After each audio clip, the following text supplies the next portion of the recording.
जासु वचन रविकर निकर, मेरा मुझ में कुछ नहीं, मेरा मुझ में कुछ नहीं,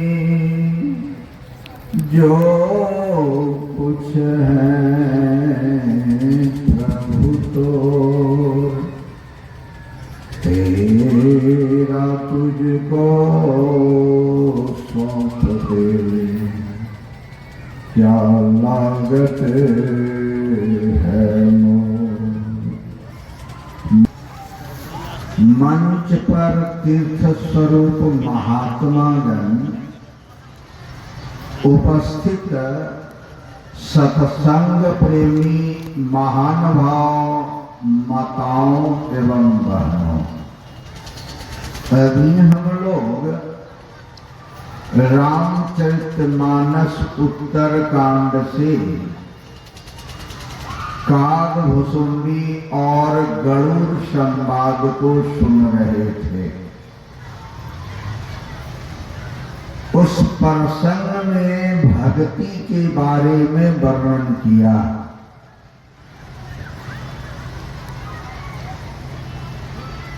शिव अज सुख सनकादिक नारद,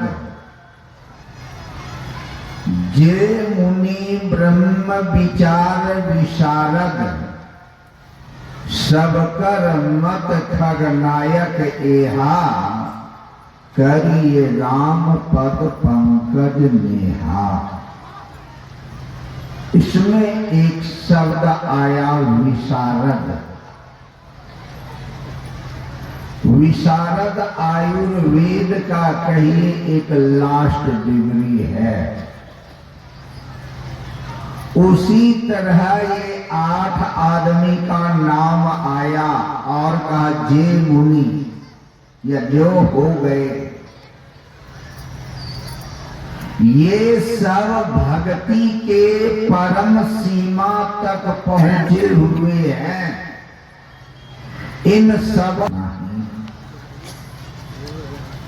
वेद पुराण शास्त्र जितने सदग्रंथ है, सबों का कहना है कि जब तक भक्ति नहीं करेंगे तो कल्याण होने वाला नहीं है।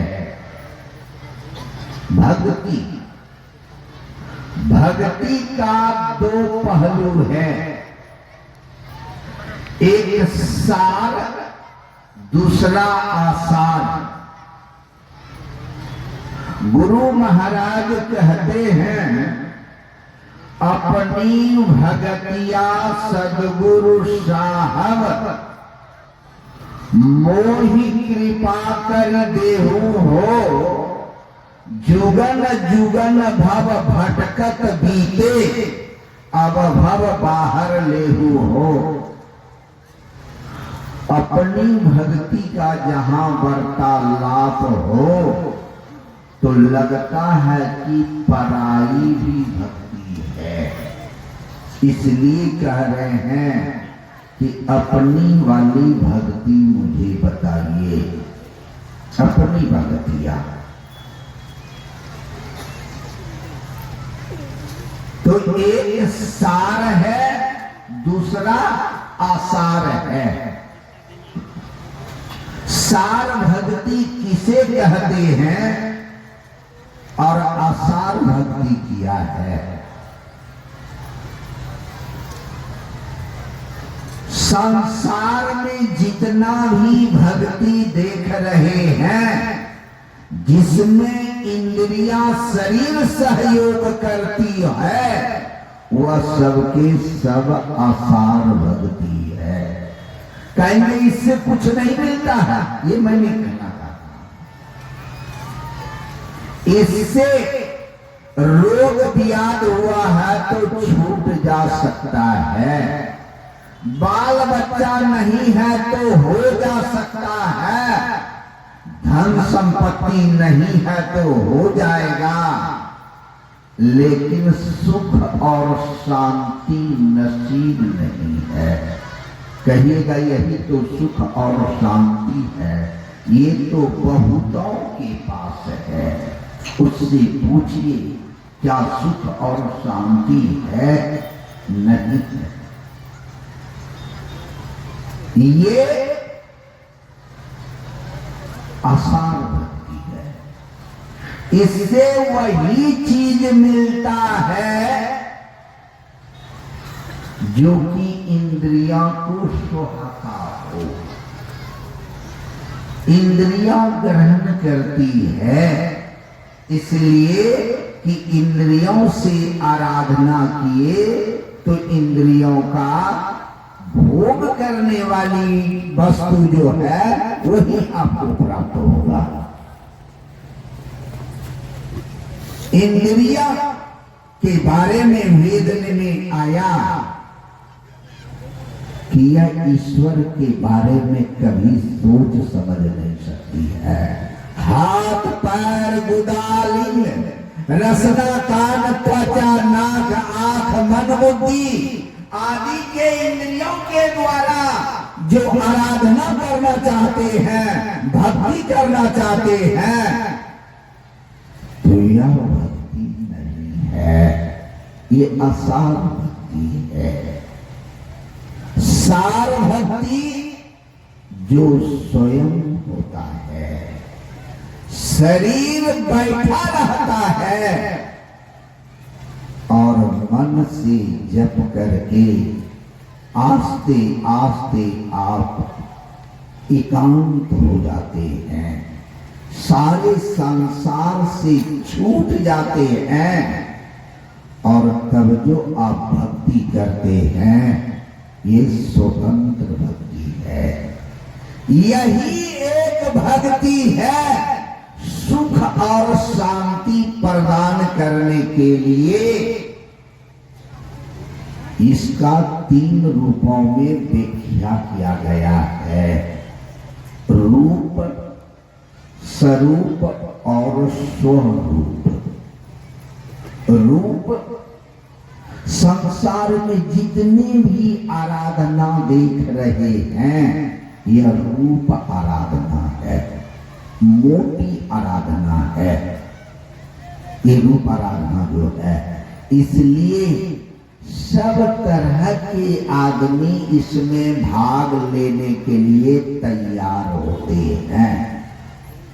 जैसे तस्वीर है ना, इसको 5 किलो छेना चढ़ाइए या 1 ठो चढ़ाइए या नहीं चढ़ाइए, कुछ नहीं बोलेंगे। 10 ठो गाली दे दीजिए या 10 ठो आशीर्वाद दे दीजिए, कुछ नहीं बोलेंगे। जो बोलता है आप लोगों से, हमसे तो अभी तक नहीं बोला है। यही कारण है कि रूप आराधना के लिए अच्छा खराब सब करके जाते हैं और आराधना करते हैं। मोटी आराधना है, रूप आराधना है। तो कहेंगे इसका तब क्या जरूरत है? इनकी जरूरत है, ये नहीं कि नहीं है। जैसे देखते हैं तैसे हमारे मनोभाव पवित्र हो जाता है, हम धार्मिक हो जाते। थोड़ी देर के लिए हमारी भावना धार्मिक होता है, धर्म के प्रति हमारी रुचि बढ़ जाती है। इसलिए इसका इतना सा जरूरत है। जैसे मान लीजिए आपके पिताजी बरसों मर गए हैं, पहले पिताजी का तस्वीर है, आपके सामने कोई पैर से कुचलेगा, बस चलेगा तो उसको गोली मार दीजिएगा। क्यों? पिताजी से और आपसे प्रेम जुटा हुआ है। उसी तरह से रूप आराधना है। इसको देखते ही मन पवित्र हो जाता है, हम थोड़ा देर के लिए धार्मिक हो जाते हैं। और यही कारण है कि ड्राइवर कितनों तेजी से गाड़ी हाँकता है, अगर हनुमान जी के मंदिर पर नजर पड़ जाता है तो भले हाथ नहीं जोड़े लेकिन मुड़ा नीचा ही लेते। क्यों? कि दर्शन जैसा प्रसन्न वैसा होता है, इतना सा काम इनका है। इसी में एक रूप आराधना है जो इससे बारीक है। ये मोटी से मोटी आराधना है। इसी रूप को आप अपने अंदर देखिए, गुरु के बताए मुताबिक अपने अंदर देखिए। अगर हूबहू इसी तरह दिख जाए, यहां भी गोड़ है, हाथ है, पांव है, आंख है, नाक है, कान है, अब देख रहे हैं, लेकिन यहां बात नहीं हो रही है। लेकिन अंदर में हूबहू देखिए, वहां बात हो जाएगी, वह भी असली। क्यों? हाथ पैर सब कुछ है।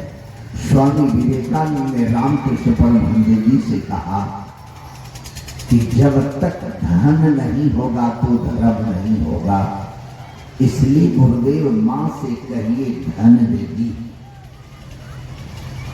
रामकृष्ण परमहंस जी कहते हैं, बेटा मां से तो तुम भी बात करते हो। कहा मांग लो, कहा देगी। कहा वह तो देने के लिए ही बैठी है। गया मंदिर में आंख बंद करके जैसे आवाहन किया, काली सामने प्रकट हो गई और कहती है कि बेटा जो चाहते हो मांग लो। कहा मां देना चाहती हो तो ज्ञान दो, वैराग दो, भक्ति दो। कहा जाओ ए मस्तू। वहां से आया रामकृष्ण पूछते हैं मांग लिया? कहा क्या? कहा ज्ञान वैराग भक्ति। कहा कौन सी कूड़ा मांग करके तुम चला आया? अरे तुम तो गया था धन मांगने के लिए, जाओ धन मांगो। 3 बार गया, धन नहीं मांग पाया। कहा ज्ञान दो, वैराग दो, भक्ति दो। कहा गुरुदेव वहां जाते हैं तो भूल जाते हैं। अच्छे आदमी के निकट बुरी भावना प्रकट नहीं होता है। अच्छे आदमी के निकट कोई महान दिव्य चेहरा अंदर में दिख रहे हैं और पूरा प्रकट माना जाएगा। उससे तू जैसा व्यक्ति है वैसा ही चीज मांगते हैं लोग। प्रधानमंत्री आ जाए, कहा गांव वाले, गाड़ी घाट वाले क्या चाहते हो? तो क्या कहिएगा? सब इकट्ठो बोड़ नहीं दे दो। अरे प्रधानमंत्री कह रहे हैं, बड़े आदमी के निकट बड़ा ख्वाब होता है, इसलिए मां काली के सामने खड़े हैं। मां काली के सामने हैं और मां काली करे बेटा वर मांगो, तो कैसे मांग लेगा? मां धन दो। क्या विवेकानंद को धन नहीं दिया? अमेरिका गए, इनके प्रवचन से, इनके चेहरे से खुश होकर के एक लड़की कहती है कि स्वामी जी आप अपने संग हमको सेल्फी लेने दीजिए, फोटो खिंचाने दीजिए, तो मैं बहुत सारा धन दूंगी। ये क्या कहे कि अमेरिका का सारी संपत्ति दे देने के बाद भी हम तुम्हारे संग फोटो खिंचाएंगे।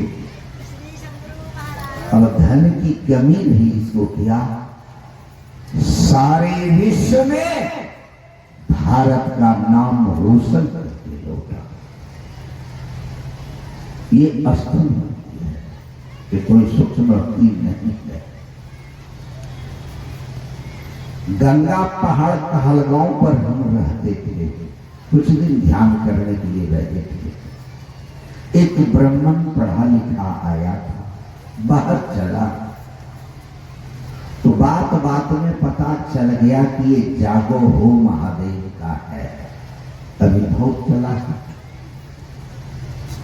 अब बात करते थे तो विद्वान व्यक्ति है तो वो बात को अस्थिर रहने देगा। जब देखे कि ये पकड़ाने वाले नहीं है तब कहते एक बात पूछे। कहा पूछिए। मैंने कहा शिव भक्त हैं तो शिवलिंग की आराधना करते हैं। कहा मैंने कहा शिवलिंग की आराधना किसके लिए है बता सकते हैं? कहा किसके लिए? मैंने कहा कुमारी के लिए, विहवा के लिए नहीं है। बताइए आप कि कुमारी ही क्यों करे शिवलिंग की आराधना, विहवा क्यों नहीं करे? तो वह चुप हो गया। हम बार बार पूछते थे, कुछ जवाब ही नहीं देता था। मैंने कहा कि कहिए ना कि कुमारी इसलिए आराधना करती है कि घर भर सब ठीक मिले। कहा हाँ यही बात है। मैंने कहा कि लड़का पढ़ा लिखा है, लड़का नौकरियान है, धनवान है, चरित्रवान है और स्वास्थ्यवान है, यानी सब तरह से संपन्न है। लड़का ठीक है ना? कहा हाँ। मैंने कहा लड़का नापुंसक होकर करेगा कोई? पता चल जाए कि लड़का नापुंसक है, कोई शादी करेगा? वो तो चुप हो गया। मैंने कहा क्यों? मैंने कहा शिवलिंग स्थापित कहाँ है जानते हो? पता है? जहां शिवलिंग स्थापना किया गया है उसको जलधरी कहते हैं। वह स्त्री की जोनी है और उसमें लिंग खड़ा है। इससे दर्शाता है कि यहां से सृष्टि होती है। दूसरे भाव में आंख बंद करके घोर अंधकार देखते हैं, यह प्रकृति की जोड़ी है। यहां से भी सृष्टि होती है तो वह सूक्ष्म संसार की सृष्टि होती है। अंधकार में जो पहला चिन्ह दिखाई पड़ता है वो क्या है? शिवलिंग तो ही है। बिंदु नाद महालिंगम शिव शक्ति निकेतनम देहम शिवालयम प्रोग्रम सिद्धिदम सर्वदेही नाम। क्या है यह? मैंने कहा जलधरी के बीच में शिवलिंग है और शिवलिंग के ऊपर घड़ी घंट है। पूजा करके आप उठते हैं तो घड़ी घंट बजाते हैं। ये संकेत समझाने के लिए है। बिंदु में तहनाग बोले रैन दिवस सुहावनम बिंदु पिठ बिनिल भित्यं। बिंदु पर जब सवार हो जाते हैं तो ऊपर में घड़ी घंटा नाद सुनाई पड़ता है। कहेंगे कि आपने कह दिया कुमारी करते हैं। यहां जितने बैठे हैं सबके सब कुमारी ही है, चाहे स्त्री हो या पुरुष हो। कहेंगे हम लोगों का ब्याह हो गया है, आपका नहीं, शरीर का ब्याह हुआ है। एक विद्वान गया एक सूरदास के यहां, भीतर से केवाड़ी बंद था, केवाड़ी ढक ढकाया। सूरदास पूछते तुम कौन हो? कहा मैं एक पुरुष हूं। कहा पुरुष हो? कहा रे मैंने तो सुन रखा था कि पुरुष एक ही है, ये दूसरा पुरुष कब पैदा ले लिए हो तुम? सो बताओ। कहा वह एक पुरुष कौन है? कहा परमात्मा के अलावे जो भी है सबके सब स्त्री है। तो तुम पुरुष कहां से पैदा ले लिया? ये झट से कहते हैं कि मैं राही हूं। कहा राही हो? कहा यानी रास्ता पर चलने वाले राही। का राही हो? कहा बताओ। राही तो मैंने दो ही सुना था, ये तीसरा कब पैदा ले लिया तुम राही? कहा वह कौन था? कहा सूर्य और चंद्रमा। तुम तीसरा कौन पैदा ले लिए हो बताओ? झट से वह व्यक्ति कहता विद्वान भाव से कि मैं गरीब हूं।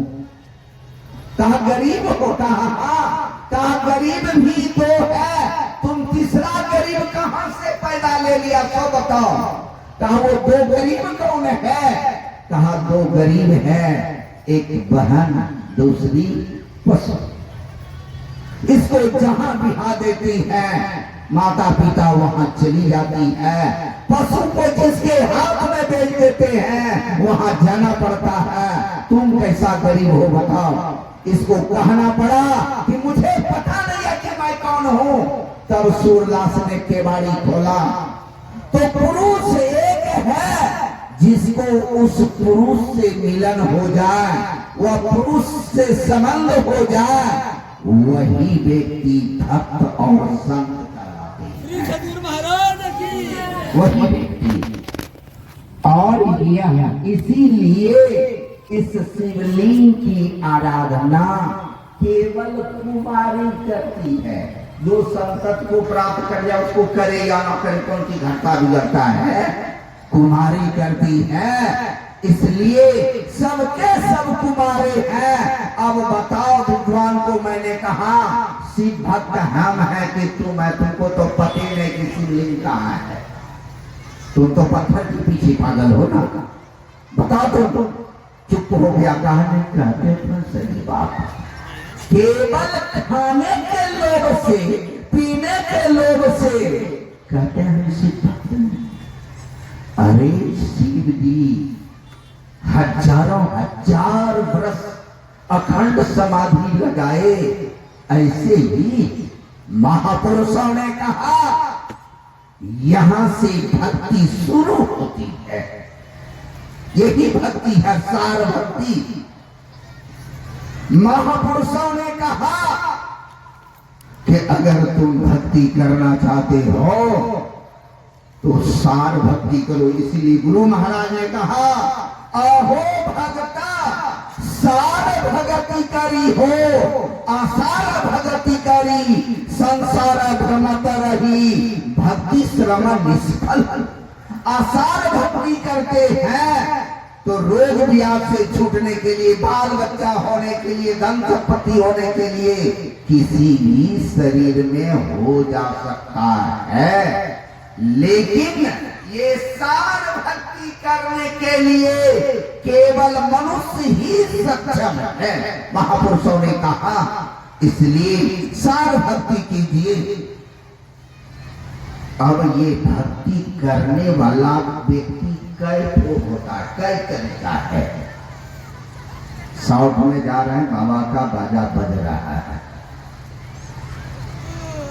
4 भक्त होते हैं, आर्थ, अर्थार्थी, जिज्ञासु और ज्ञानी। आर्थ और अर्थार्थी पराय संसार में यही भक्त है। जिस समय प्रचार क्षेत्र में निकल रहे थे तो कलेजा कांपता था कि कौन प्रश्न करेगा, क्या करेगा। लेकिन जब प्रचार करने 2-4 साल चले तब पता चला कि भक्ति के बारे में कोई पूछने वाला नहीं है। सब बाल बच्चे, धन संपत्ति यही सब के पूछने वाले हैं। भक्ति कैसे हो, क्यों करें, ये सब कोई पूछने वाले नहीं हैं। तो आप दुखी व्यक्ति, दुख से कातर है, वह परमात्मा से प्रार्थना करते हैं कि प्रभु इस दुख से निवारण करो, और परमात्मा उस दुख को हर देता है। अत्यार्थी जो धन के लिए और पद प्रतिष्ठा के लिए करता है, बहुत आदमी आते हैं कहते हैं बाबा एक नंबर के लिए छूट जा रहा है नौकरी, अगर आपकी कृपा होती तो पास कर जाते तो जीवन सुखमय हो जाता है। और हम कहें या न कहें, उसका प्रेम और प्रार्थना अगर भगवान सुनता है तो उसके पोस्टिंग बढ़ा देते हैं, और वह कीर्ति हमारे जैसे लपकने को मिल जाता है कि बाबा ने कहा और हो गया। यही बात है। आर्थ और अत्राती ये चारों भक्त एक से एक उदार है, दाता है। ये चारों भक्त अभी बिहार में 70 फीट का शिवलिंग आया है, 70 फीट का, जिसमें कि 1000 शिवलिंग का चित्र है। बगैर पैसे का आ गया, क्रेन से उसकी स्थापना कराया जा रहा है बगैर पैसे का। दुर्गा पूजा में सुने होंगे न्यूज वगैरह में कि 1 करोड़ के लागत पर कपड़े का मंदिर बनाया। एक जगह तो दिखा रहा था हूबहू अयोध्या का नकल दुर्गा का मंदिर बनाया गया था। करोड़ से ऊपर खर्च हुआ। एक जगह बिहार बरौनी के आसपास का दिखा रहा था कि विदेश में कौन एक मंदिर है बहुत बड़ा भव्य, वह मंदिर को बनवाने में 3 महीना पहले से बन रहा था और करीब करीब 2 करोड़ रुपया खर्च हुआ बगैर उधारे का।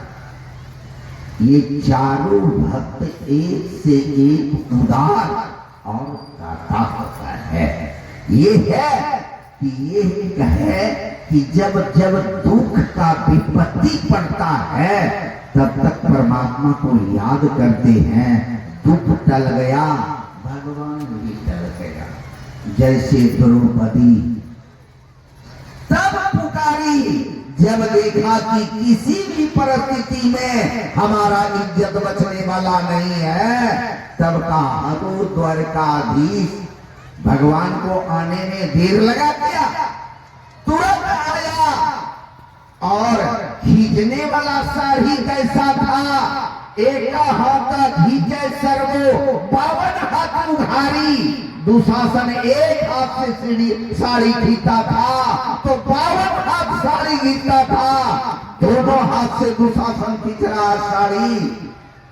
कहिए 102 हाथ साड़ी खींच रहा है। द्रौपदी नंगी हो गई क्या?